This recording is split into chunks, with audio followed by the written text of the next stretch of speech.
Good morning mga katek. Update ko lang kayo na sa ating setup na natanggal na po natin lahat. Ayan.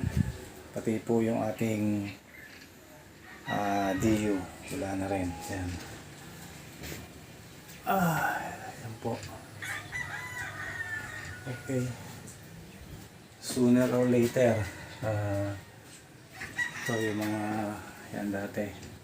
So wala na po. Malinis na itong ating kwarto. So nandito na lamang yung aking mga sa leche plan. Yan, yung aming tabs saka cups and lids. So pag-iisipan ko pa kung anong gagawin dito sa dalawang kwarto. Ayan, daming butas. Masilyahan ko na lamang yan. Yung mga naging butas na yan. Yan ang epekto ng pagsusolar. Puro butas. Ito yung ating thermometer. Nasa ano siya ngayon? 32.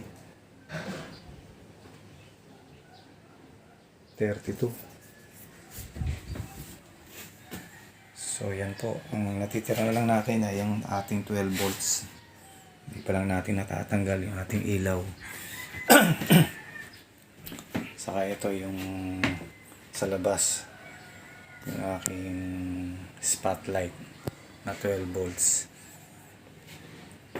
So yan lang po, in-update ko lamang kayo na natanggal na natin yung ating solar setup dito. Abangan nyo na lamang po kung saan natin muli ikakabit, kung may ikakabit ko pa. So temporarily ay wala muna tayo ngayong solar. Pure ano tayo ngayon, DU ang ating gamit. Ang ating panel ay sayang ang harvest ng ating mga panel na nasa bubong. So yun na lamang po, abangan nyo na lamang ang ating pagbabalik sa pagsosolar.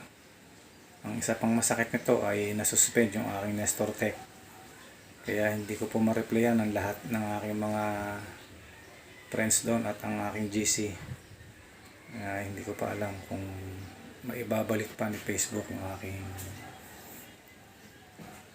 account, kasi nga ay mahirap na din na gagawa uli ako ng bago. Nandun lahat yung aking mga friends na mga solarista. So hindi ko pa rin makasikaso ngayon kasi December, marami tayong pa-order. Kaya abang-abang na lang siguro by January, or kung may sisingit ko ngayong buwan ang ating hahanapan ng pagkakabitan.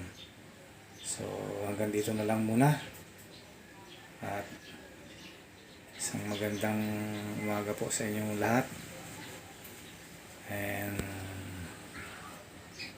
sana ma-attain ko yung 1,000 subscriber. So para sa ngayon ay mababa, 472 yata, I think. Wala pa sa kalahati. Yun, sana ay matulungan nyo ako na maano ko yung 1,000 subscriber. So hanggang dito na lang muna, at isang magpagpalang araw sa ating lahat, and God bless us all.